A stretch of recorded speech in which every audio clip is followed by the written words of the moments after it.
And now, the Blue Plz intro, if it were done by Weeble and Bob.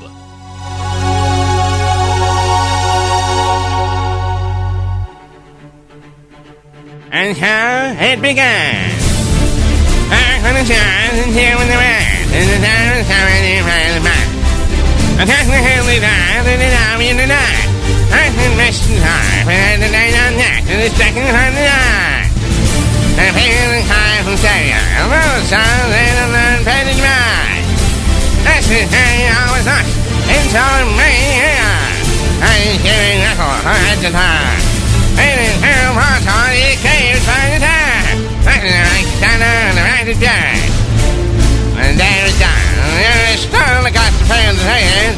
Fill the time on inside. There's a man that's dying there on that. Think, otherwise you're in there. No, I ain't on that die.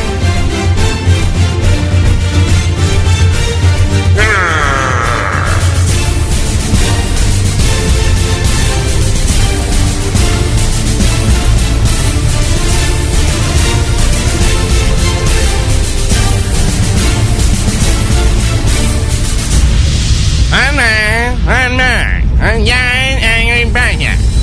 He's been heard and begun now.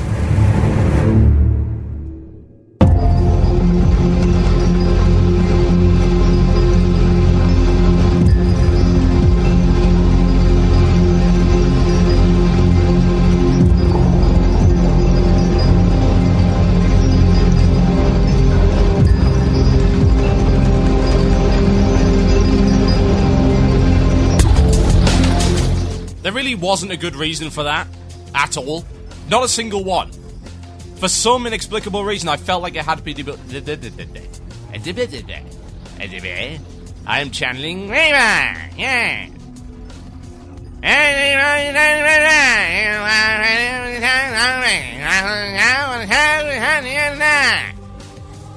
Less of that, I think. Welcome to Blue Plz, everybody. My name is TotalBiscuit. It is 8 o'clock. In my country, in your country, it may be another time, but I don't care. Because I'm kind of in the middle of the world, according to the map. Right here, on this little island, we cannot be assailed by no man. Welcome to Blue Plz. What have we got coming for you in the show today, here on WoW Radio? That is a great question, and one that I can answer. I am capable of doing this. We'll be talking today about what our $15 a month, or in our case, $8.99 a month, really pays for. What are the reasonable expectations to be had? Also, Pimp My Mount. Why teasing us with this kind of customization is actually a little bit cruel. Also, arenas as an esport, also known as the tutorial of how to hamstring your own venture before you even start it, Blizzard style. As well as discussion regarding battlegrounds versus arenas as viable choices for PvP. Can they coexist? Should they coexist? We'll be talking about that a little bit later in the show. And of course, the elite of choice! Yes, it's your opportunity to email the topic for the last 15 or so minutes of the show. You can do so by emailing themurloc@gmail.com. That is themurloc@gmail.com. If you, for some inexplicable reason, forget my email address, you can find it on the front page. It's amazing! Brand new system we have going here. Alternatively, if for some reason you do not have access to email or something like that, you can tweet me, which sounds way dirtier than it should. You can subscribe to my Twitter feed. Yes, indeed. Go to twitter.com/TotalBiscuit, and you can subscribe to the Twitter feed. And then you can tweet me by typing @TotalBiscuit. That's the @ TotalBiscuit. With 140 characters or less. So it can't really be that meaningful or particularly philosophical. You've better get right to the point. Anyway, less about that and straight on with the show. First things first. Little announcement we've got. Next week on the show, I'm going to be having Ben, aka the guy who created Quest Helper, on the show to discuss the ins and outs of the new add-on policy, as well as how it's affected him, and a little bit about his mod as well. We'll be attempting to answer at least some of the controversy surrounding Quest Helper, and if you have any questions for Tim, you can email them to me at themurloc@gmail.com. Tim, what the hell am I talking about? Ben! It's Ben, damn it! There are some who call him Tim, and most people call him Ben, because they're not retarded. Yes, email themurloc@gmail.com, and yes, you can ask whatever question you wish. Absolutely fine by me, and I shall try and integrate them into the interview. So yes, by all means, do so if you have any questions for Ben of Quest Helper fame. Righto! That's enough of that. So it's time for some of this. That sounds like it's mail time. Here's the mail. It never fails. It makes me want to wag my tail. When it comes, I want to wail. Oh yes, 'tis mail time where we read the mail. What an exciting feature that is. For some reason that is just like the key point of a lot of podcasts and live shows, and I must say that it does work to some degree, but if you want to read about how it can work and how it's a really bad idea, you can read my new blog post. Yes, indeed. BluePlz.blogspot.com. Alternatively, the show blogs are now active on our show pages, so just go to our show page for Blue Plz. You can see my blog. That's enough of that. Now, time for some content. Had an interesting... Yes, a very, very interesting little mail here from somebody who has, quite frankly, entirely disappeared. There we go. His name is Kevin Flynn, also known as Vengeance, a warlock from May Contain Funk, which is, as far as I'm concerned, I endorse them as the best named guild ever, on Bronze Dragonflight EU. And it says this: Hey TB, long-time listener here, love the show. I just thought I'd point out this article on WoW Insider, which is the 25-man gear should not be better than 10-man gear article.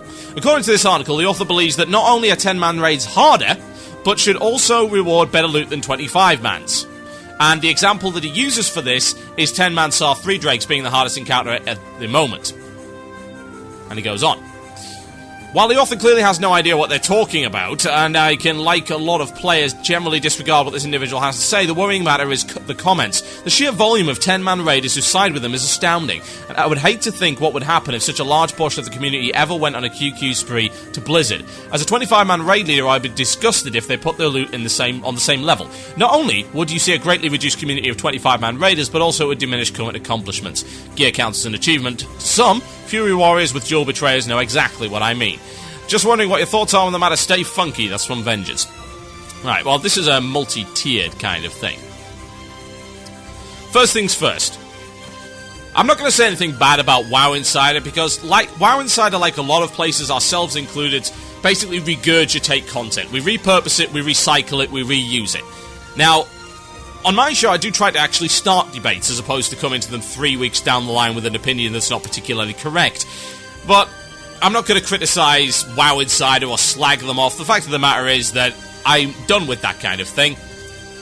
People can like them or not like them, it really is entirely up to them. My effort at this point is to concentrate on putting out quality content and starting debates, alternatively being the final word on particular topics by doing good stuff. And I think it will speak for itself, and I won't have to be so mouthy towards people. It'll save me a lot of time in future. So there's just a little promise to you guys. We had a nice bit of constructive criticism actually on the forums that says, hey TB, you know, you're being unprofessional, slagging people off around the place. I'm like, well, you know what? You're probably right, to be honest, particularly on outside of WoW Radio. Slagging off other people, slagging off organizations in particular, it's not professional. And you know what? I'm sorry. I really am. I'm sorry to everyone that I've done that to. Despite the fact that I stand by my opinions, the fact of the matter is I should exercise more self-control when it comes to stuff outside of my own show. I can lose my self-control on this show as much as I damn well please. It's the ranty show. It's what you expect from a shock jock kind of presentation. But outside, no. No excuse for that. Entirely unprofessional. So I am very much sorry for that. And that goes out to everyone. So there you go. Anyway, in the meantime, let's constructively criticize this particular point of view. Now, as far as I'm concerned, they kind of jumped on the debate late, and the issue I have with WoW Insider is often that their columnists do not fully understand the bandwagon that they're jumping on. This debate really got fired up when I went on the air a few weeks ago and actually discussed the matter, and I put out a blog post supporting it as well. And I put this information on the forums to be read, and there was a huge discussion on the issue, which of course was punctuated by the show.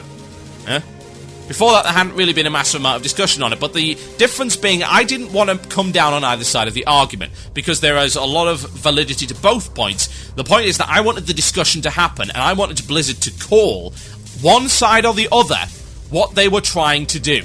Yeah? I wanted to know that, because the content they had out at the moment, and the content they currently have, conflicts. It's like, some of it is obviously meant to be harder, some of it isn't. And yes, the hardest encounter in the game being 10-man does say a lot, but it doesn't say what WoW Insiders seem to believe, or what a lot of other people seem to believe. Now, Ghostcrawler has already stated that SAR-3 Drakes was a mistake on 10-man mode. They did not intend it to be that hard. Now, if you want proof of that philosophy now going forward, all you need to do is go to MMO Champion and have a look at the bosses in Ulduar. Now, compare the HP of a 25-man boss in Ulduar to a 10-man boss. I'm not talking double or anything like that. I'm not even talking in proportion. I'm talking 4 to 5 to 6 times as much. Yeah? And abilities that are way more dangerous. That's what they're doing. They are making it abundantly clear right now that the 25-man modes are supposed to be harder. With the exception, of course, of doing the 10-mans on hard modes. 10-mans on hard modes will probably be harder than 25-mans on normals. But then again, that's intended. The idea is that, yes, okay, it's easier on 10-man, but we're going to give you the hard modes to deal with that. And they're doing the same thing with 25-man. Now, I can understand that some people might argue that, oh, well, the 10-man should be just as hard because my playstyle indicates that I want to play as part of a 10-man guild. And that's fine, I understand that. The thing is, they have to call it on one side or the other. And one way or the other, they're on a losing kind of situation here. They are going to find a group of people who may be quite substantial in number that do not like it. Now, as far as I'm concerned, content for all, challenge for all is important. But I don't honestly believe, it's not my personal opinion at this point, that 10-man should be equally balanced with 25s. I don't believe that at the moment, simply because Blizzard has made the call and they have stated it very unequivocally why. And I'm fine with that. As long as the 10-man modes are still challenging, then I would think that people would be okay with it. Now, the comment particularly about saying that, oh, well, the sheer number of 10-man raiders who side by him is astounding. Well, if you're talking about the sheer number being less than 100, which is like, I think, I don't read WoW Insider, I must say, but hang on, let me find out how many comments are on this.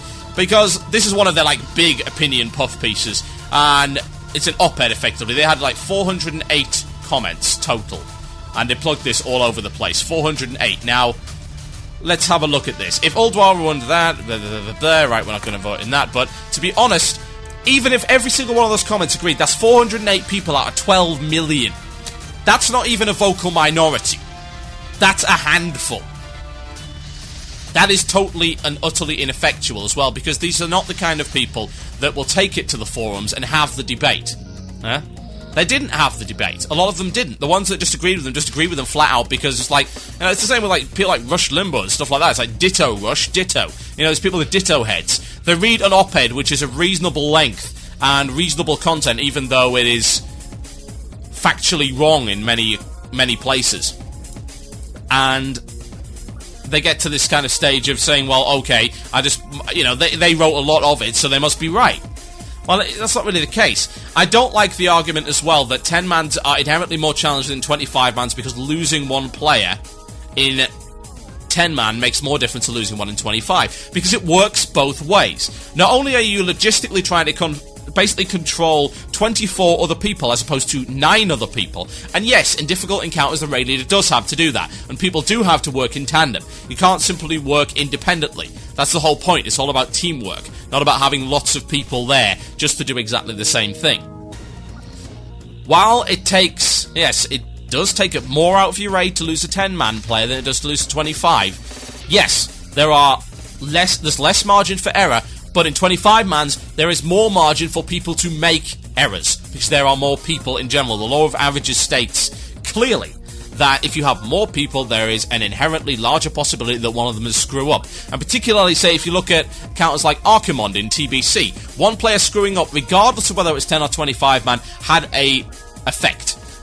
And in larger scale encounters, particularly stuff like Cthulhu and stuff like that, having lots of players was a handicap. Doing it with less players was a good thing. Say with Onyxia back in the day, when Onyxia used to be hard, doing it with less players actually made it easier.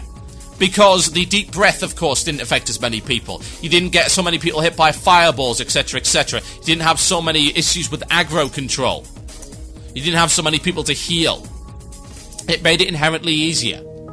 Cthulhu, same difference. If you have 40 people and you spread it out throughout that room, it is tricky. You've got to be careful, because if you get chain I-beamed, you're pretty much dead. And Archimon, the same thing. You might argue that, oh, well, Archimon 10-man, 25-man would be exactly the same difficulty. That's not true, because you've got a bunch of fire on the floor, you've got all of these abilities going off, you've got more people to heal, there is more possibility that you will make a mistake. If fire spawns and there's 25 people versus 10, there is a higher probability that the 25 people will get hit by it than the 10 people will. More people will get hit by it. That means heavier duty on the healers, more stress on the healers. Controlling that is tricky. I don't think that you can necessarily argue, looking at precedent, looking at the way that stuff has been designed in the past, that 10-mans are inherently harder than 25s. They're not. Yes, they have proven that they can make an encounter that is harder, but that was, by their own admission, a mistake. Obviously, that's not the way they want to go.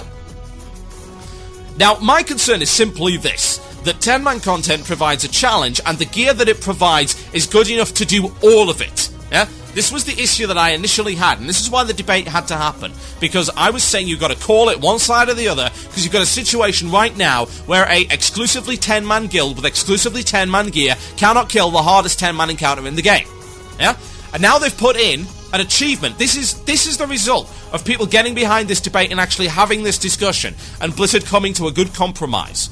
Yeah? This is why WoW Insider or whoever else writes about this now is beating a damn dead horse.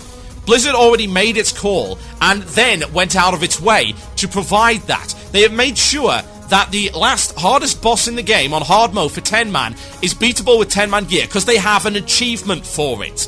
They put in a Realm First achievement specifically for that, as well as other achievements for it. It is clearly going to be possible, otherwise that would never be there. That's it. That is the end of the discussion for the time being. You can't just keep on going and demanding and demanding and demanding and getting all mouthy about it when Blizzard has made a step forward, and I absolutely commend them for that. Yes, they do listen to the community, and as much as I bash on them, as much as I do disagree with stuff they say, they do take steps to rectify a lot of this stuff. And yes, the debate has to be had, but it's over. It's done. This was 3 weeks ago, and Blizzard made the changes. What more do you want? Writing an op-ed, writing a piece like that, and not having all your facts in order is just damn irresponsible. And it causes more noise, yeah? And it doesn't help matters. It doesn't encourage the debate, because the debate is done. Finito. Fin. End.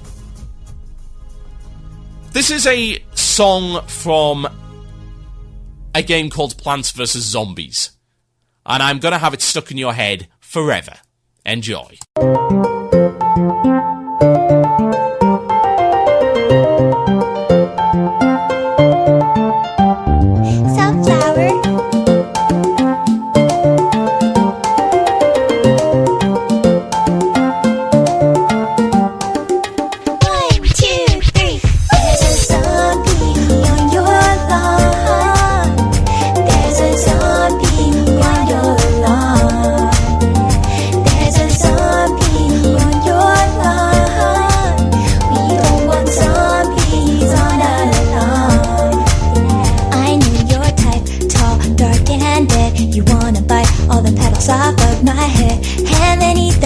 Of the one who planted me here. I'm just a sunflower, but see me power an entire infantry. You like the taste of brains, we don't like zombies. I used to play football. Protons protect my head. I have a screen door shield. We are the undead.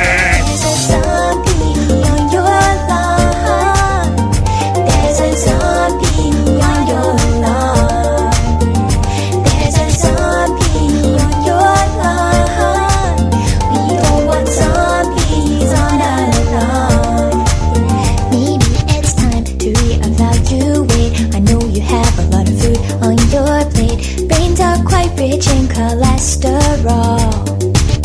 You're dead, so it doesn't matter. Instead, we'll use the solar power to make a lawn defense at any hour. I like your tricycle. Dirt powder on my head. I'm gonna eat your brain. We are the undead.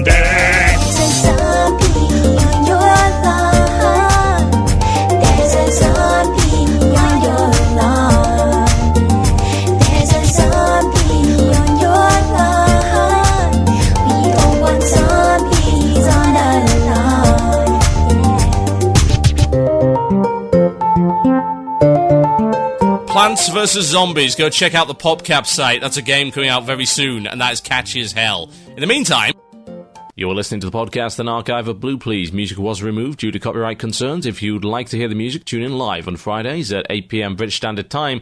That is 3 p.m. EST on WCRadio.com.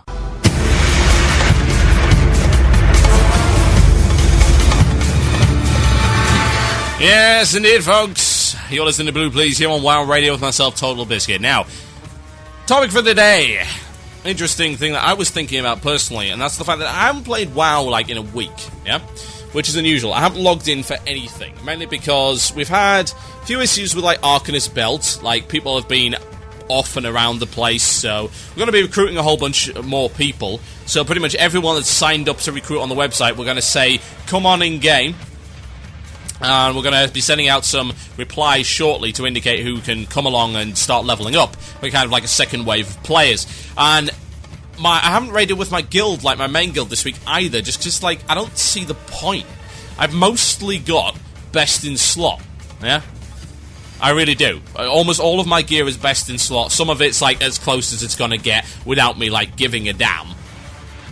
It's like, for instance, let's see. I have a titanium spell shot ring, which I could replace with the Kirin Torband, and it would be like a 0.5 DPS upgrade for me. So what's the point? Now, it's as close as it's going to get. So, I don't see the point in really raiding right now. To be honest, I got on board of raiding months ago. The current raid content has been lackluster for that reason. So, I came to thinking today, while I was kind of going through my finances and working out what I can cut out and what I can keep just to try and save some more money, I was looking at my WoW subscription, I'm like, well, why exactly do I have this again? Because, to be honest, over the past month, I don't think I've really got a lot out of it. And it got me to thinking, what's a reasonable expectation for £8.99 or $15 a month? What do we expect as players? Now, of course, the technical answer to this is, for your $15 a month, you don't get anything other than the right to play the game. Yeah, you get to play on the game subject to their rules. That's the technical answer. But as always, technical answers are generally not good enough to actually deal with the debate, and indeed are actually a cop-out in many respects. There's a good article on this, actually. If you go and look on bbc.co.uk/news, there's a great article about how numbers don't win arguments anymore. And that's quite relevant to your interests, I would think. Go read it. Anyway. The wider issue is exactly how reasonable an expectation we as a player base can have that our $15 a month is going to entitle us to something. Now, entitled players are, of course, a very dangerous thing. We see a lot of them.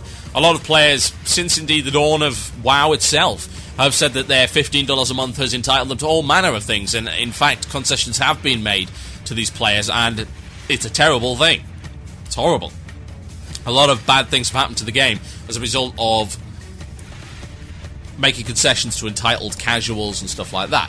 However, I think everyone has a little bit of entitlement in them somewhere, however much you want to admit it. If you don't play the game at all, then you'll be thinking, well, I've really wasted my money here by paying a subscription for a game I don't play. Now, of course, the counter-argument to that would be that you have the right to play the game and it's your prerogative to do it. Yeah? You're the one who generates the enjoyment out of the game. There was a very, very good comparison, actually. I was reading earlier an article on Goonfleet's wiki for EVE, because I've gotten into EVE quite a bit lately. And they compared basically WoW and EVE Online. And they came to the conclusion both were good, but they were both different things. Now, they came to the conclusion that EVE Online was a playground, whereas WoW was a theme park. The difference between the two was this. They're both fun. However, in a playground, they provide you with some equipment, and you are basically left to your own devices to make your own fun. And some kids don't do so well in playgrounds, some do. It depends. A theme park, they build the rides, and then you basically queue up to get on them, yeah? And the fun provided is a kind of pre-laid out experience. Now, some people may enjoy it more than others, but the fun is going to be delivered in exactly the same way. Your reaction to it, of course, varies from person to person. I thought that was quite a nice comparison, because that is what WoW is like, and that is indeed what EVE is like. EVE has very little in terms of direction, and that's something that some players have a lot of problem with, and it's probably why the game hasn't taken off as much as it has. It's very niche, but it is for those who have some creativity and the drive to actually get somewhere, it is an incredibly diverse game. Whereas WoW provides all of these fun rides, yeah, and it gives a very linear path. It's like going around the theme park on a one-way street, as it were. You're going for the end, yeah? You're going to the kind of destination as opposed to the journey, whereas even the other way around, it's the journey as opposed to the destination, with a series of pit stops along the way for various different player-created goals. Now, neither of these games are either better than the other or worse than the other as a result of this. This is just simply two different ways of playing. And indeed, I subscribe to both games. I enjoy both games on different levels. So, I suppose the question then becomes, if Blizzard provides all of these rides, etc., and you are visiting this theme park on a daily basis, then, and say you basically have a season ticket to this theme park, how many times do you get to visit the theme park until you think, well, is my season ticket really going towards anything good? Is there any point in me continuing to go forward? And at what point must it be the player's responsibility to create this enjoyment, to find this enjoyment, and when they're not finding the enjoyment, to exercise their right to walk away? And at what point is it Blizzard's responsibility to provide more and more content to keep them enjoying this particular theme park? Now, one of the interesting things about WoW versus single-player games, and I think this is something that prevents one from making a proper comparison between MMOs and, say, single-player or generic multiplayer titles. I have this kind of system that I work by when it comes to value, and a lot of the time it's a little bit optimistic, let me put it that way. I buy my games, like PC games, generally between £25 and £30. That's how much they cost in this country. That's for a new PC game. Now, for every pound I spend, I expect an hour of enjoyment. Now, some people would argue, of course, that that is unreasonable, and they might be right, but that's the kind of level that I look at. It's not always the case, because sometimes there are games that simply are just absolutely stellar, to the point of being, well, the time that I spent, yeah, the quantity of time, was not as important to me as the quality of time. Indeed, that's the argument that a lot of people made for, say, Bioshock or Mirror's Edge, which are both quite short games with basically zero replayability, that the quality of the time was worth more than the quantity. Now, that argument works in single-player titles because you're basically playing through a finite story from beginning to end. Repetition doesn't really come into it, at least if it's a good title. In MMOs, repetition always comes into it, whether or not it be in a pseudo-disguised form, in the form of quests which are basically the same damn thing over and over again, or whether or not it be in endgame, where you're basically doing the same dungeon week in, week out, over and over and over again.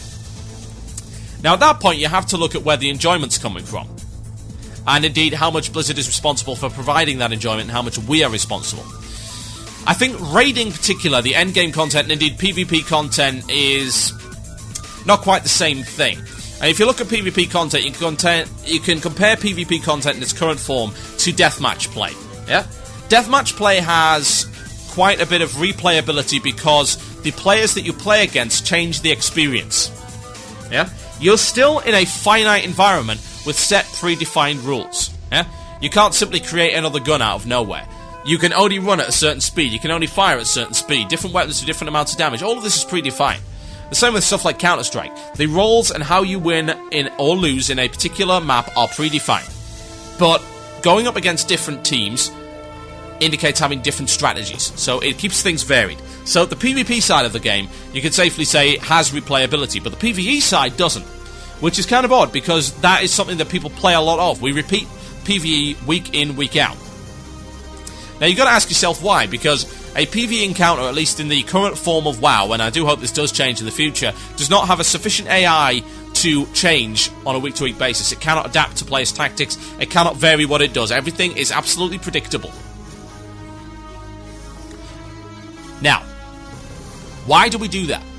I suppose the answer to that, at least from my perspective, is there's two things which keep driving you to do this. If you were doing this on a week-in, week-out basis without any other people, then there is no way, absolutely no way, at least in my opinion, that anyone would do it. You'd have to be a masochist. It's ridiculous. But if you do it with a group of people that you like, and you have a bit of fun, you have a laugh, then it becomes a social experience. It's like going to the pub, yeah? Going to the pub is not inherently enjoyable, and indeed, you're going to the same pub, you're drinking the same drinks.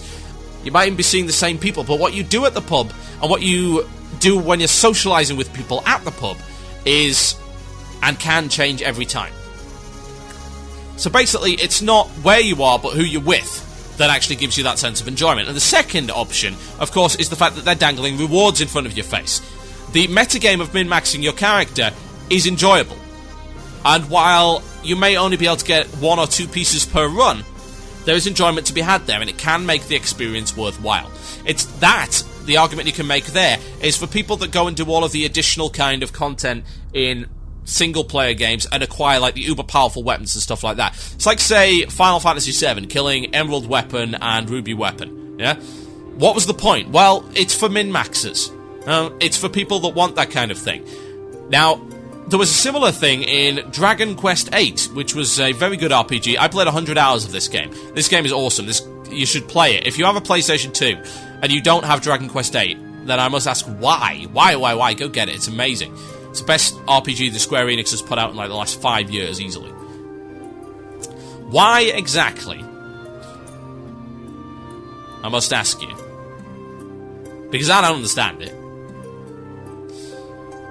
Is this last part of Dragon Quest VIII in the game? And by this last part of Dragon Quest VIII, I mean there's a final dungeon that you can access, but only after beating the game, which rewards some unique items. What's the point? Because it's at the end of the game, yeah? None of these will help you whatsoever. Indeed, there's also a bunch of monsters that you can get for your monster team only after you've beaten the game. But there's no point in replaying any of that stuff, because by the time you get there, you've beaten it all. Like, you've beaten the monster team thing. You've done everything in the arena. You've got the best gear. Why do you want better gear when there's nothing to use it on? Well, some people actually enjoy that. It's the same as... Well, it's sort of the same, yeah? Why do you want to get gear, say, at the end of an expansion pack, yeah? What was the motivation to get gear in Naxxramas once you'd beaten Naxxramas? What was the motivation to get gear in Sunwell once you'd beaten Sunwell? Or indeed any of the other stuff? If you get to the end of the expansion, what's the motivation? Yeah, people still want the best gear. They still want it, even though they know it's useless. It's like they've already beaten everything with their current gear. Why would they want better? Because some people do that. Some people do take on the idea of min-maxing your character and taking pride and taking enjoyment in that as a part of the game. And that's something that they can do if they choose. Well, the question then becomes... Does Blizzard have to provide this constant stream of content to justify this $15 a month? As if we conclude that repetition is acceptable in a PvE environment, then the question then has to become how much? How much repetition is acceptable? When do we get to the point, like say right now, do you think we're at that point right now? Because I kind of do. That we've got to a stage where we haven't had any new content for like 5 months. And the content that we did have got beaten very fast.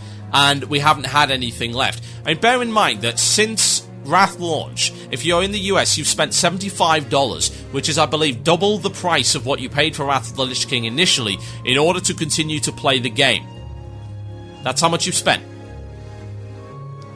So you're going to ask yourself why. Why do you do that? It's difficult to argue, at least at this point, that $15 a month for the current state of the game is kind of worthwhile, because it's different to, say, games like EVE Online and Sandbox stuff, whereby you're basically paying $15 a month to get access to this playground, and the content in the game can constantly shift thanks to players, whereas the content in the game in WoW can't shift as a result to players, which is why I believe that WoW actually has to bring in more content and has to inject more content on a more regular basis because of that. You've got so many players that have reached the end game and are basically being drip-fed and they're waiting for their next meal. And repetition is only going to get you so far. Having said that, of course, WoW, and indeed most MMOs, is really entirely what you make of it. There are some players who really do not care about progression or anything like that and just want to socialise with people, and that's fine. However, we have a very large player base here, and while the social aspect is always part of the game, its severity and the degree of its importance varies from player to player, and you do have to try and cater to more of your audience than just those who like to sit around in Orgrimmar chatting and bouncing around on their mounts. So, do I feel like I'm getting my money's worth? At the moment, no, but I think that WoW comes in peaks and troughs, and I am glad to say that I can just cancel my account. And I think there's actually not all that many people that really do this, and it's very odd. Just cancel your account until there's some new content. Really? What's the point? It's surprising to see that Blizzard doesn't have all of these massive variances in the player base. Indeed, they might. They just might be hiding it from people. Who knows? It's perhaps true. So, my advice would be this. If you don't feel like you're getting value for money, just shelve it for a while, really. It's not going to go anywhere. We'll come back. But there's no point in paying for something that isn't giving you enjoyment. And yes, Blizzard have some responsibility there, but you also have the responsibility to draw the line when you believe you are not having fun and not simply play the game for the sake of playing the game. Self-perpetual silliness like that never gets you anywhere. You're listening to Blue Plz here on WoW Radio with myself, TotalBiscuit. I'm going to play some Datsuns for you. Yes, I do actually like this kind of music. It's pretty cool. It's pretty funky. Pretty groovy. Kind of standard garage rock. It's called Sitting Pretty. I'll be right back after this. Enjoy. You're listening to the podcast and archive of Blue Plz. Music was removed due to copyright concerns. If you'd like to hear the music, tune in live on Fridays at 8 p.m. British Standard Time. That is 3 p.m. EST on WCRadio.com.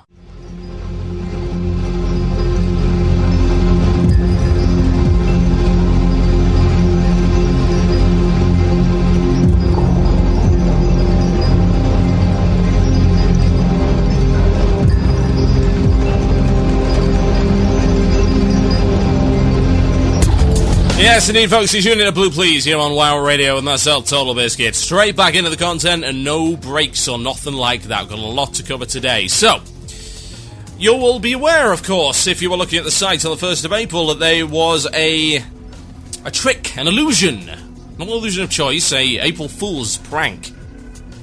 This April Fool's prank involved Pimp My Mount. Or should I say P1mp My Mount. Yo, dog, I heard you like April Fools, so we put an April Fool's joke on our site so you can be fooled in April. Yeah, or something to that effect. It's a stupid meme and it should have never gone anywhere. Now, Pimp My Mount is obviously an April Fool's, but it's the first April Fool's that I've ever seen that I've actually been genuinely disappointed that is not actually occurring. No, that's not true. That's the second one. The first one was twin-headed ogres. And most of you probably won't even remember that. That was going way back. I think that was in beta. Yes, it was.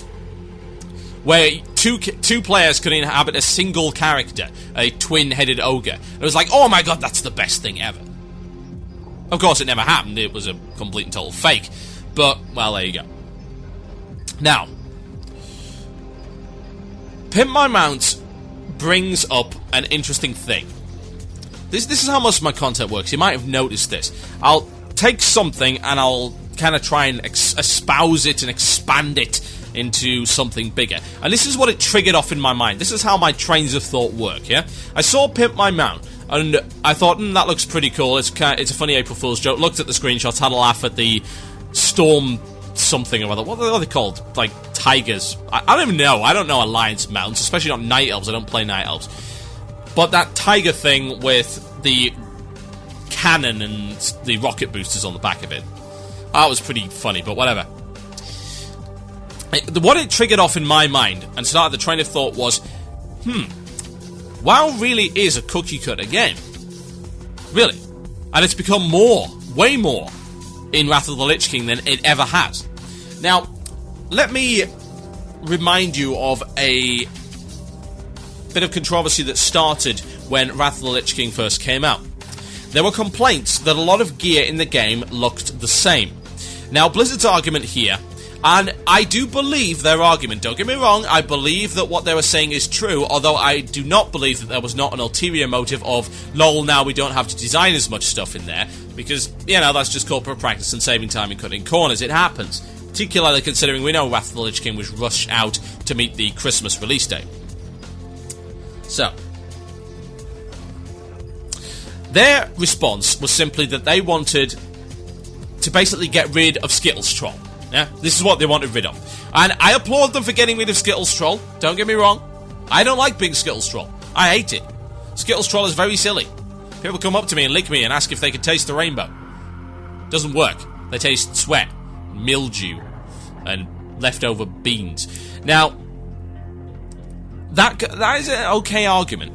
The problem is that, yes, it does cause people to look the same, and it removes some of the excitement from the game. It removes some of the individuality.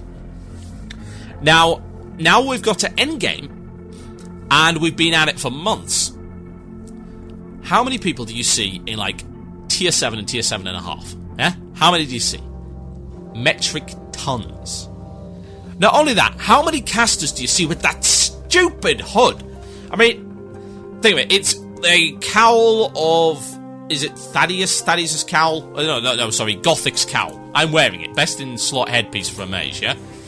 It's the same as the cowl of Sheet Lightning, which is the same as... Hang on a minute, let me see how many models you chose. Let's all have a trip to Wowhead, right now. Let's go have a trip to Wowhead. Go up Gothic's cowl, yeah? Spelled with a K. Now, what you can do on Wowhead is show same model as. There are 7 different models. Yeah? There are 7 different items that have this model. Yeah? 7. We've got, let's see, 2 of them are from 10 mans, and 5 of them are from 25 mans, yeah? Sartharian drops one that looks like that. Malagos drops one that looks like that. There are 3 in 25-man Nax that all look the same as that. And that isn't all either. I mean, there are plenty of things that look like this. There are plenty of issues whereby you see this stuff. I personally think that cowl is stupid, so I've turned it off. But you see so many. And it's not the first time either. You compare that to, say, something that happened in TBC or before that with standard WoW, vanilla WoW, and just show me something, particularly endgame, that has 7 different model shares, because I don't think you'll find one. Well, I think what has happened there is that, yes, in the effort to kind of look standardized and look neat, they've actually taken a little bit of spice out of the game. So, because we've got all of these people looking the same, when you say something like, hey, you'll be able to customize your mounts, even if it is an April Fool's joke, it's actually a bit of a cruel joke. And of course, don't get me wrong, I wasn't expecting them to put it in the game, but it does bring to light the fact that players would love to be able to do that. It's stupid, don't get me wrong. I mean, look at it. It's got cannons on it and neon lights on the bottom of a holy warhorse and stuff like that. I mean, that's silly, but also there's an element of, I would quite like to do that in there. And why? It's the same reason that I go out of my way to get stuff like from WoW, TCG, loot codes and stuff like that. I've got stuff like, I've got the Big Blizzard Bear, which comes from BlizzCon. I've got the Murloc suit, I've got the Murky, yeah? That makes my character more unique than everybody else on the server. There's no one on the server that has all of that stuff. Not even close. I've also got stuff like the Goblin Gumbo. I've got the Disco Ball. I've got... what else have I got? I've got that Tabard of the Flame, the Epic Tabard. And I've also got the Picnic Basket, which of course now is less unique because the Valentine's thing just reused the model. I've got all that stuff. Why do I have it? Well, it's kind of cool, but it also makes me unique, and I like that, because my character is my character, and I've had it for this long, and I want to make it as unique as possible. And indeed, by picking a troll, I went a long way towards that, considering I believe trolls are the most underplayed race in the entire game. Which is fine by me. Just means that the vast majority of players are simply not good enough to handle the troll. Weaklings. Now, I was reading on one of the official Blizzard fan sites, one of our fellow official Blizzard fan sites, in fact, Tent on Hammer, today. I was having a look at their stuff because they do a great series of articles by Matani, the Spy Master of Goonswarm, for EVE Online, called Sins of a Solar Spy Master, which is well worth reading if you like spaceship drama, which is what you get. Internet spaceship dramas. Bad crazy in internet space. It's great. You should go read that. But they also have some good WoW articles. Today, they had an article by the guy who is creating Star Trek Online, which is an MMO that I'm very interested in because I am basically a giant freaking Trekkie nerd. I have been for ages. You have no idea how many technical manuals. And I have 4 editions of the damn encyclopedia. I've got the initial softback, I've got the reissue, I've got the reissue, and I've got the CD-ROM version. 4 copies. I've got all of DS9 on DVD, all of Voyager on DVD. I don't like TNG that much, so I don't have that. And obviously I haven't really got too much into Enterprise because it kind of sucked. But, I think, Voyager was pretty good, but DS9 was the peak of Star Trek, and I'm very, very excited to see the new movie.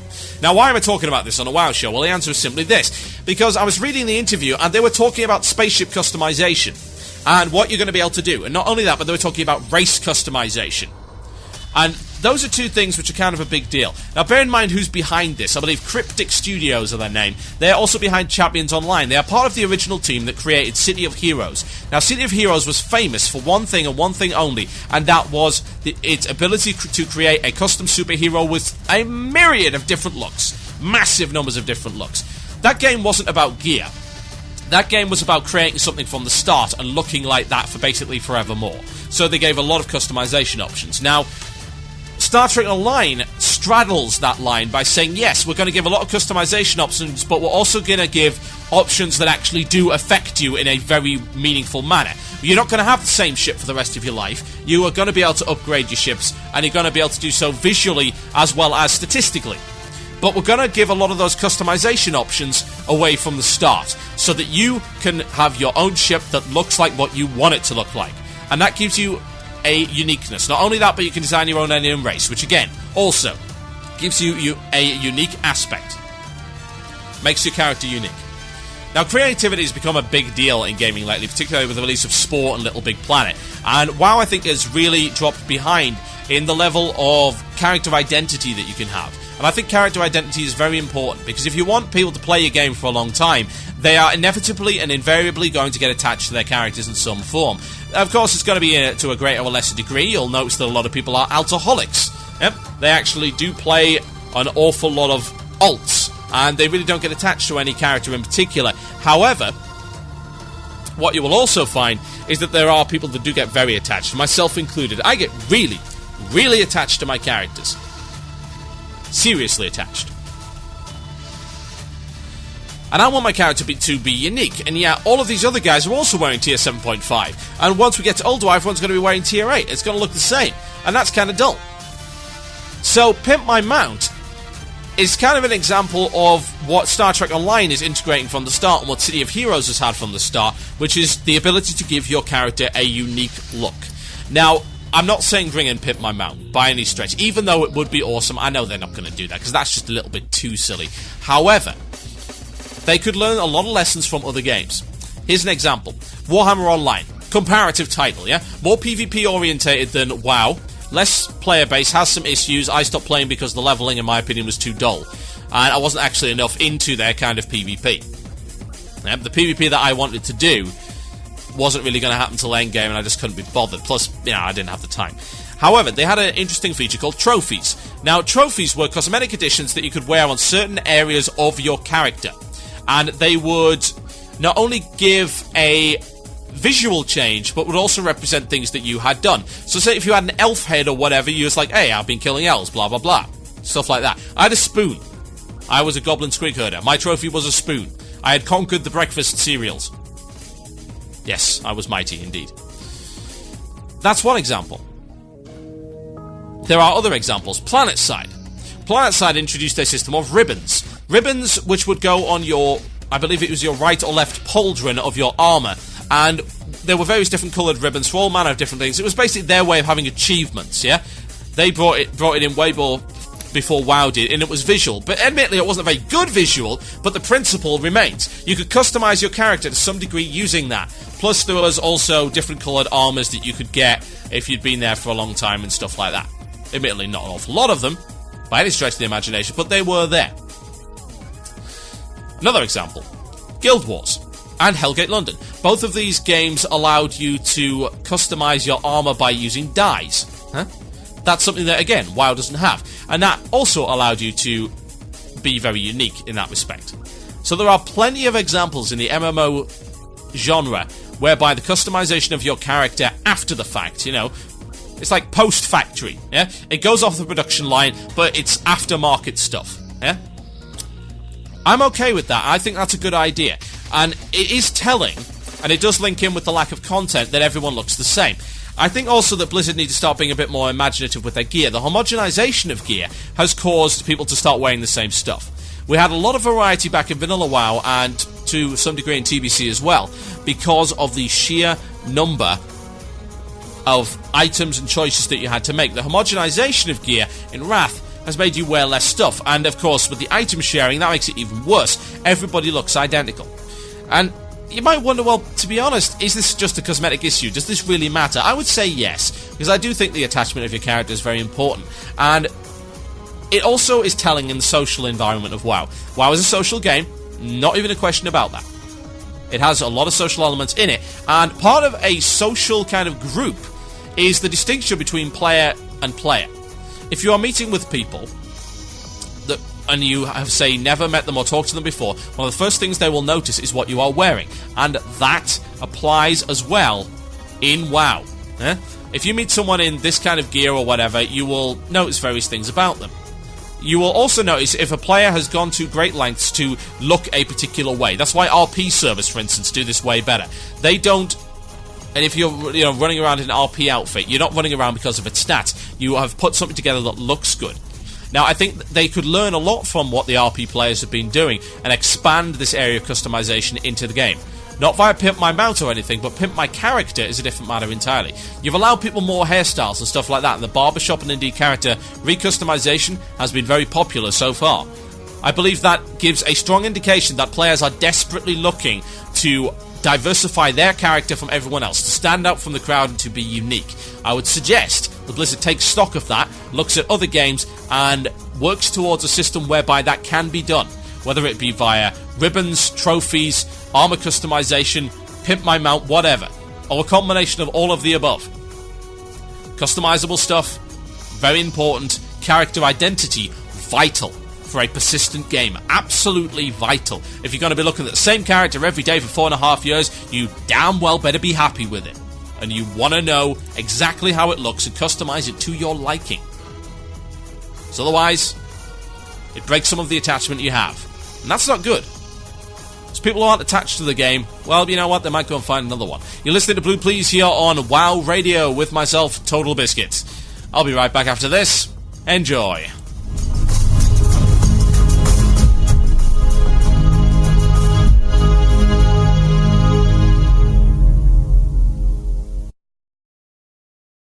You're listening to the podcast and archive of Blue Plz. Music was removed due to copyright concerns. If you'd like to hear the music, tune in live on Fridays at 8 p.m. British Standard Time.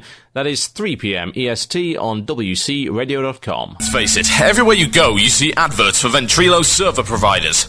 With so many to choose from, how do you make the decision about which is right for you and your guild? To help you with the decision, we brought in WoW Radio's very own bleeding-edge hardcore raiders to show you which provider the world's top players trust. Loot the stupid car hound! No. Tank it over there. You're setting the raid on fire. Someone pulled ads, guys! Oh, for God's sakes! Heal the tank! Heal the tank! Hey, guys, it's okay to DI the tank, right? Why are you smiting and not healing? Is that a halibut? Are you DPSing with a halibut? Leave George alone! You'll hurt his feelings! You named that halibut? Guys, I think we're wiping. What gave you that idea? Well, we're all standing in the graveyard arguing. UGT Ventrilo servers, the only choice for the elite of the elite. Hi, I'm TotalBiscuit, the best and sexiest mage on the planet. When you're like me, you don't have downtime between raids and promotional photo shoots. That's why I use UGT Ventrilo servers. I don't have to get my hands dirty trying to fix a broken server because it was never broken to begin with. UGT servers provide crystal clear voice communication with excellent hands-on support to make sure your server is always up and running. Not only that, their prices are so low, I was able to use the extra money to buy this £32 salmon. What, you didn't think I was going to be outdone by Dustin, did you? Hey guys, want to run some BRD? Get your premium quality Ventrilo server from UGTservers.com. Be the best. Well, second best.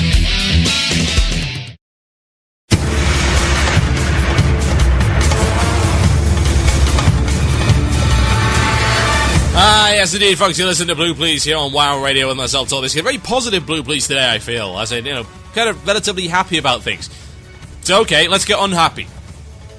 Someone emailed me showing me one of the worst effects of copycatting items in the entire game. Savage Saronite Pauldron, same model as 22 other items. Good lord. I thought my hat was bad. Ugh, you can't hide shoulders either. Disgraceful. Alright, anyway.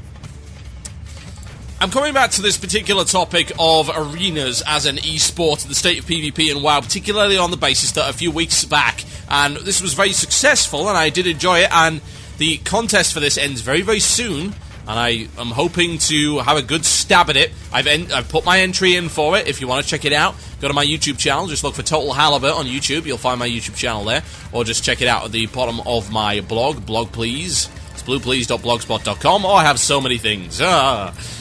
Yes, I'm such a Web 2.0 kiddie, what can I say? Now, it got me thinking, what a shocker everything has today. It's just one of those days today. I've been looking for content. I try to make as original content as possible. Like I said, I either try to start debates or end them. So, I was thinking today about WoW as an esport, specifically arenas as an esport, and how before I did commentary I felt that basically it was a dead duck. There was no chance in any respect that WoW would become a enjoyable esport to watch, and I gave reasons for that. Now, while I believe those reasons are still valid, I think that doing the commentary has made me realise a different aspect to enjoying esports. The game does not have to be gripping and awesome as long as the commentary is. Now, I'm not saying that my stuff's gripping and awesome. It's certainly my first try, and I do hope that it was a relatively good effort. But I do feel that adding commentary to the game seriously improves its chances, because it is a spectator sport. That is the essence of esports right there. If you want it to be a sport, it's got to be spectated. Otherwise, there's no point in even being a sport. It's just a game. That's the difference between it being a game and a sport. It's the difference between playing a game of football and playing the sport of football, playing a game of chess or considering chess as a sport. The difference is the spectatorship and the competition in that respect, being watched. So, I did this 3-minute piece, and that was all it was, and I had to listen back to it, and I'm like, well, you know what? Objectively speaking, from what I can tell, this is pretty good. It has flaws. You know, there are mistakes that were made. But I feel that, particularly in my style of commentary, I try to drive things with emotion and passion and adrenaline as much as possible. Now, I did this to another game. Actually, I did this to 2 other games. I used to comment on TCG, of all things. Yes, commentary on TCG. And actually, that show did pretty well. It was called On the Cards. We used to run it as part of the Short Stuff program. And it was very popular for what it was. It was incredibly niche, don't get me wrong, but people enjoyed it. And it's like, well, how do you make cards exciting? Well, it's very simple. You get excited.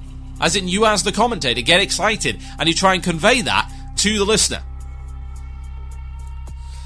Everything is exciting to some degree, yeah? I like games, so to me games are exciting. There are very few games that I would say that I couldn't make interesting in one respect or another simply by shoutcasting them, Emperor does it very well as well. If you haven't listened to his Saturday night main event, then what the heck are you doing? Check it out on Saturdays. Go to our website. Go to his page, on the show's page. Look for Saturday night main event. You'll see when the next show is. Download his archives.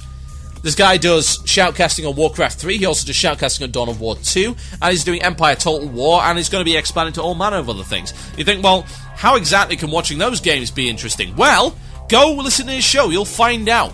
Commentary can add an awful lot to the game. Here's the thing about commentary, right? Particularly in something complicated like esports. Commentary can allow you to concentrate on specific areas of the game without having to think too much. Yeah?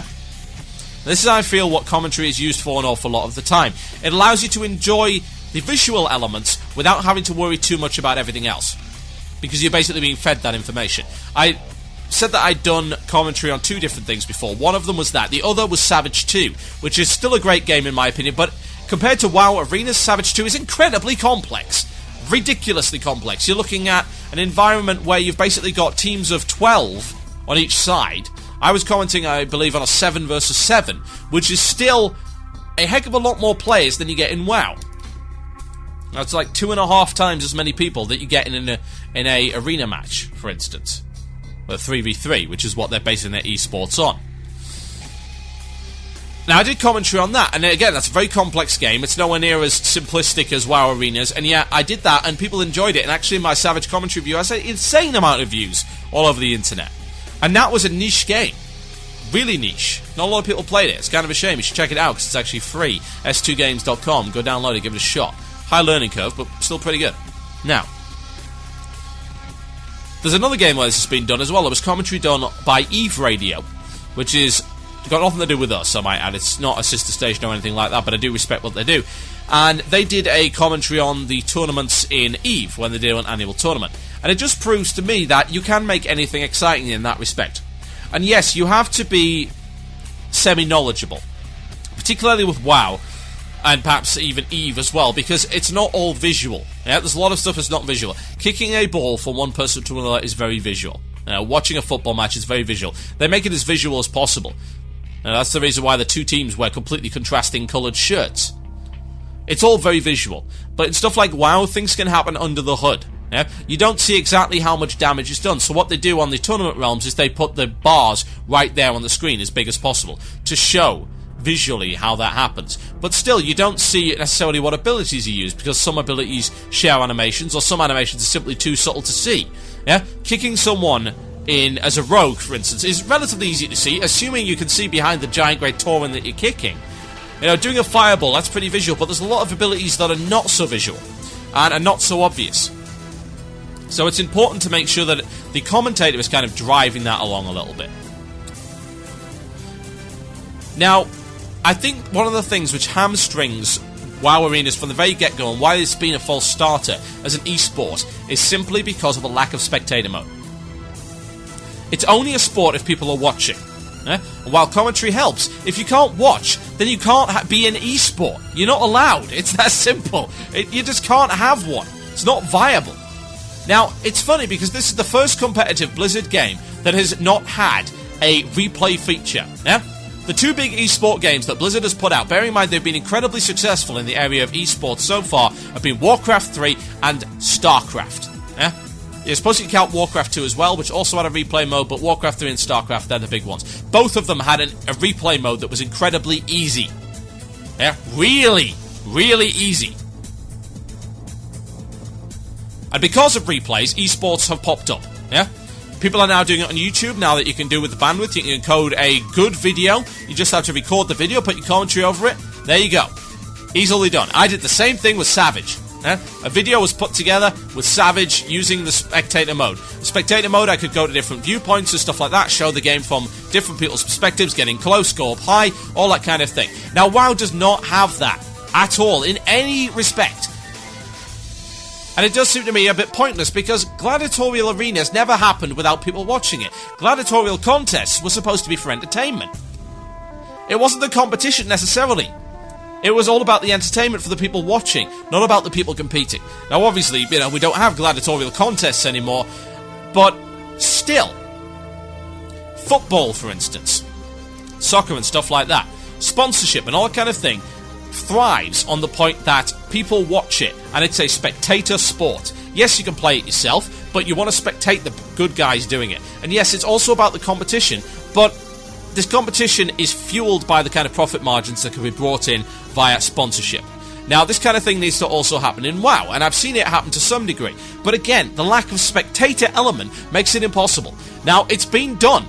The system exists. It has been shown at BlizzCon. It obviously was something jury-rigged, but you could watch stuff at BlizzCon. It was on a big screen and people got hyped out and psyched up about it. It was fun. They got fired up. You heard the screams, you heard the roars when the arena contest was going on, and obviously people enjoyed it. There is an audience there. The problem is you're not letting the audience watch anything. That's a big deal. That's a way bigger deal, I think, than Blizzard realises. Personally, I would like to do more arena commentary, but the problem is getting a hold of good videos for it is not impossible.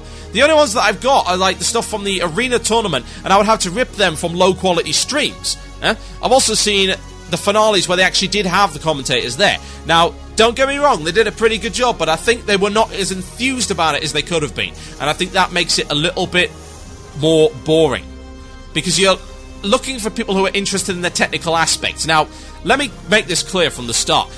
I would imagine that most WoW players are not interested in the technical aspects of PvP, just as most WoW players are not interested in the technical aspects of PvE. It is a niche market. However, more people are interested in PvP than the technical aspects of PvP, right? They'd be interested in either getting involved in it or perhaps, just following it from a general kind of perspective. Now, if that's the case, and the majority of your audience are spectators who are not so much interested in the technical aspect, then they want to be excited and entertained. Now, simply watching a PvP match is not enough. It has to be accented by commentary. Now, obviously, these guys know what they're doing. These guys are good commentators. But I think what they need to do, and this is why I'd like to get into this as well, to provide kind of an alternative perspective, is to get in there and actually get stuck in and get it genuinely excited, or at least pretend that you're genuinely excited. Just be passionate. Allow your passion to come through the microphone, and allow people to understand why exactly you're so excited about what's going on, instead of like, oh, that was a very interesting move because he used this and this caused this and this to happen. Like, would you prefer that? Or would you prefer, oh, good lord, I don't believe it, how could that have possibly happened, and they're going in there right now, it's unbelievable, it's amazing. That kind of thing. I don't know. Yeah, it's a little bit like a horse race. It's a little bit like maybe an auction or a cattle market, but it works. It's my particular style, and I'm sticking to it. Now, I'm not saying that everyone has to do that by any stretch of the imagination. There should be variety, and there's more than one way to skin a cat. But I do think that it's kind of important for WoW to get that degree of excitement into PvP. Now, looking at PvP, you also have to look at Battlegrounds. And the state of, well, would Battlegrounds ever really be a solid esport? That's interesting. It's an interesting question, because Battlegrounds simulate something that, say, Savage 2 does quite well. Savage 2 is about taking territory. It's not necessarily about individual and small-term kills, although they are an element of it. Taking territory and getting the tactical advantage, it's exactly the same as Warcraft 3. It's about taking territory, getting the tactical advantage. StarCraft, take territory, get the tactical advantage, whereas arenas are just kill these guys. Battlegrounds are kill these guys and take the territory and gain the tactical advantage. Could they work as an esport? Well, potentially. I don't think they'd be as popular, but I think there is certainly a market there. Now, I think the issue I've got at the moment is that perhaps Battlegrounds are not getting enough support, whereas arenas are being touted as this esport. And I think there are two sides to this coin. Yeah? You can't simply take one over the other. Some people are interested in one, some people are interested in another. Yeah? Some people will watch Quake as an esport, some people will watch Warcraft 3 as an esport, or Empire. They're totally different games. Absolutely different games. But I think they're both viable. Anything that's competitive and team-based is viable potentially as an esport if it is marketed correctly and supported correctly. Now, I do feel that Battlegrounds at the moment are underrepresented, and I think they maybe have pushed a little bit too much into arenas, and I understand that they want to launch it as an esport, but I just think they've gone about it the wrong way, and maybe it's time to take a step back, maybe work on some kind of spectator system, because I think that is vital, absolutely vital, not only to learning to be a better PvPer by rewatching your old stuff, as to have a thriving market for arenas, arena replays, which it just simply does not exist because you can't have it right now. Even if you're fraps, you can only do it from one perspective, which means you can't see the entire arena. It's not good. But in the meantime, I would suggest that they really get back on Battlegrounds. Have some progressive kind of fighting going on. Have something that's not just a sort of stadium-style game. Have something a little bit progressive where you can progress from objective to objective, perhaps across multiple Battlegrounds. Something like that. And in the meantime, focus on what makes an esport an esport. Instead of just pushing arenas as they are and expecting people just to adopt them, because they won't. They won't. You've got to cater to the esports market, and you've got to look at your previous titles and see what made them so successful in that area. Because yes, if you get enough good commentators behind it, if you get enough shoutcasters behind it, replay mongers, that kind of thing, people that have sites with replays on it, commentate on replays, write up battle reports and stuff like that, and you have a good enough community behind that, you can have a successful esport. And then you bring in the sponsorship because it's fun to watch, and you've got the players to make it entertaining to the market you're aiming for. My name is TotalBiscuit, and you're listening to Blue Plz here on WoW Radio. When we come back, we'll be doing the illusion of choice. See how I extended there just while I was finding the drop-in. I'll be right back after this, folks. Enjoy. You're listening to the podcast, an archive of Blue Plz. Music was removed due to copyright concerns. If you'd like to hear the music, tune in live on Fridays at 8 p.m. British Standard Time. That is 3 p.m. EST on WCRadio.com.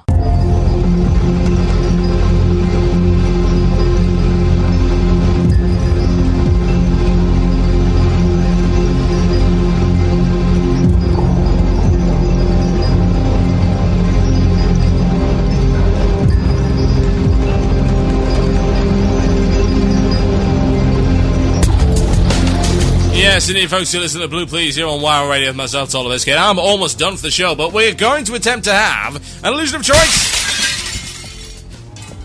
Now, you guys sent me some really terrible topics this week. I'm sorry. I mean, one guy sent me a topic that I'd already talked about and said I was going to talk about. Like, Battlegrounds versus Arenas. Good lord, I already talked about that. I said at the start of the show I'd mention it. Good lord. And someone asking, like, why not talk about violent games or Guildhouse and City of Heroes? Well, no, because that's got nothing to do with anything. Or WoW. Some guy also managed to come up with a even more ridiculous shared set of items. This is, the Callous-Hearted Gauntlets have the same model as 50 freaking 8 different gloves. I mean, good lord. Oh well. So yeah, I think you can successfully win on that one. Now, are there any good illusion of choice topics? Well, that is a great question. I'm going to have a quick look at this right now. Originality. Hey TB, what do you think about Blizz going for an easy way and reusing the old gods from Lovecraft masterpieces? I don't get what is wrong with creating something original. If this will continue next patch, we might travel to the ancient city of Orele and face the ancient Soup Nagaroth and her scary folk. Oh, I would pay real internet money to go and kill Soup Nagaroth. Seriously. In Orele. I would. I'm a sucker for Chthonian and Lovecraftian stuff. Okay, we'll talk about that for a little while. I think people do underestimate the influence that popular culture and indeed everything has on World of Warcraft as a game. There are huge numbers of popular culture things within this game. I mean, Harris Pilton, prime example there. All sorts of stuff. There's references all over the bloody place. And I think that actually was what gives some of WoW its charm. And yes, having Chthonic-style gods, Chthonic-style gods with Chthon and stuff like that, I think that is something that lends itself well to the universe that we are currently playing in. Having Yogg-Saron being, if you look at that name, that is pretty similar to an old god, yeah? You got old gods in Lovecraftian lore and Chthonic style stuff, and then you've got the old gods here. Having old gods is cool because old gods are a terrifying concept. They make for good enemies. They're very cool. I like that kind of thing. I'd actually like to see a bigger horror element in WoW. There's not an awful lot of it, really. I think that Wrath has introduced a little bit more of it, but it's always been somewhat cartoony and somewhat comic-y. I don't mind Blizzard borrowing that kind of stuff, because I'm not really big into the lore anyway, and a lot of the lore seems to be reading like fan fiction these days, particularly with a lot of the stuff that's coming out in the quests. I don't think the lore of WoW is particularly strong, and I don't think it really needs to be. This is not a lore-based game. If you want a game that's got strong lore, then go play Lord of the Rings Online. Now, personally, the questing in that really bored me, but if you like the lore behind the game, you would love the questing in that game. Good lord. It's ideal. That's what it was built around. And they did it very well, but WoW not so much. WoW's like, hey, do thing, get item. Press the button and a pellet comes out. And the entertainment that is provided by the world is done so in a more upfront, less subtle manner, and indeed a manner which really takes liberties with its own lore and backstory when necessary in order to create something amusing. I think WoW is a very fun game in that respect, and it puts out this fun atmosphere, and that's what it tries to do. And I'm okay with that, because a lot of the more hardcore-ish, eviler stuff can be found in raid instances. And the stuff outside of it, well, that's a little bit more fun and a little bit silly. We've still got that thing about the fruit vendor in Shattrath. Like, I have crushed an apple fruit vendor, this will not be the last, haha. And Grifter, Grifter became a piece of storyline right there. All manner of stuff like that. That's fun and silly. Grifter, really? I mean, you can't argue that that's a good lore name. It's obvious what it's aimed for. Harris Pilton, again, the same kind of thing. It's silly. It's stupid. But it's borrowed from another place, and it's liked as a result of that, because people get the reference like, oh, look, reference. The same as the Indiana Jones references, the Indiana Jones characters, all that kind of stuff. What's so wrong with that? I don't mind Blizzard borrowing from other games, because I'd like a good game. I don't care where they steal their stuff from. They've got enough strong characters, I feel, to make a strong game. But they've also got to find filler, because they can't keep killing off their main characters like this. This is not Battlestar Galactica. They can't get away with that. They put Yogg-Saron in there and say, oh, go kill Yogg-Saron. It's like, oh, Yogg-Saron, big, intimidating old god thing, with tentacles and chisel. Doing flips and chisel. He's on a boat. You can't just say, oh, right, let's go kill Arthas. Now who should we kill? Now who should we kill? Oh, we're out of main protagonists. Or antagonists, as the case may be. Kind of both in the respect of the Lich King. We can't do that. It won't work. So I don't mind the borrowing in order to create these intimidating kind of things. I'm alright with it. I'm okay. So I think it's a non-issue, really. To be honest, I think that people do have to accept that WoW is a hodgepodge, a mishmash, kind of melting pot of various different influences. That doesn't make it a bad game, not in that respect. I think if you're big into the lore, then perhaps you probably should ignore that kind of stuff. Maybe go and read the new book Arthas that's going to be coming out towards the end of this month. And word has it that we might be getting some copies, oh yes. So watch this space, you may hear something about that in the coming weeks, oh yeah. I'm pretty much done with this, folks, so it's shout-out time. I am absolutely over time. I'll run out for the shout-outs, and then that'll be it. Get some shout-outs to me via tweet. Via tweet. What a stupid name. Via Twitter, via Gmail at themurloc@gmail.com, or PM me on IRC for your shout-outs this evening. Can I have a shout-out to Orhid for listening for the second time now, having to deal with death metal? Oh, dealing with death metal. Nah. It's loud, and he's screaming a lot. Oh dear.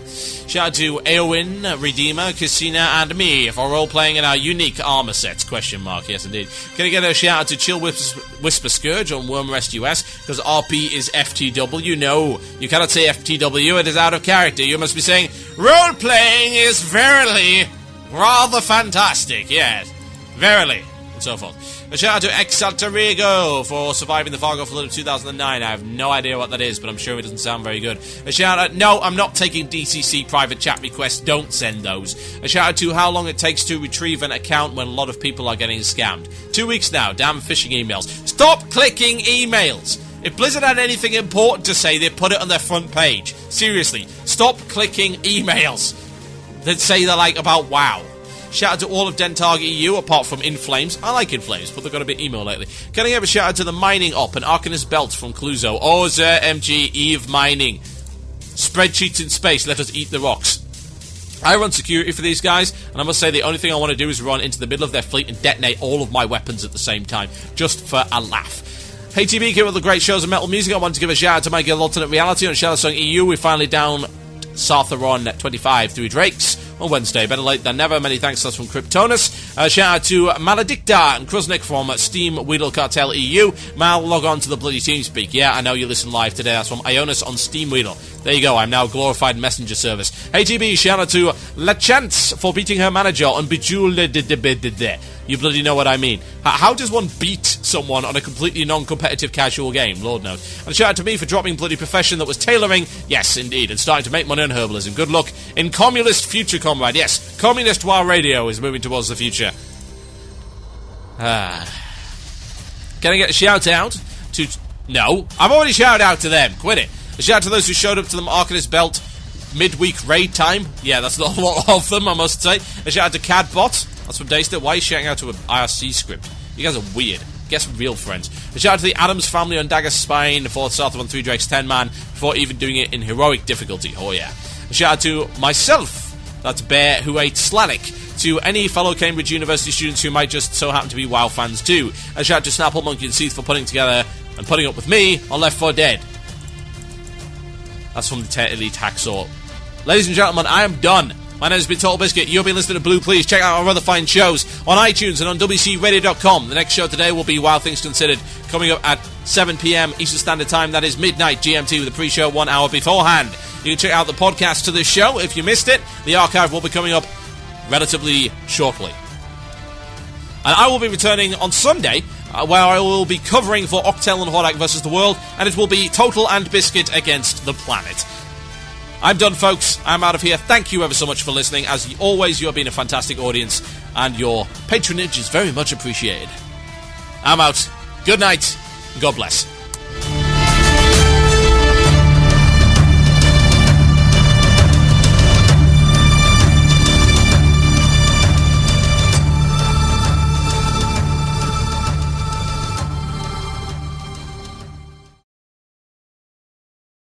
You have been listening to the podcast and archive of Blue Plz, a show that airs exclusively on WCRadio.com on Fridays at 8 p.m. British Standard Time. That's 3 p.m. EST. You can check out our archives on our website, WCRadio.com, and subscribe to our RSS feeds. Don't forget to rate and review us using iTunes, and if you wish to leave constructive criticism, that is always appreciated. Head over to WCRadio.com/forum and post in the threads there. Thank you for listening.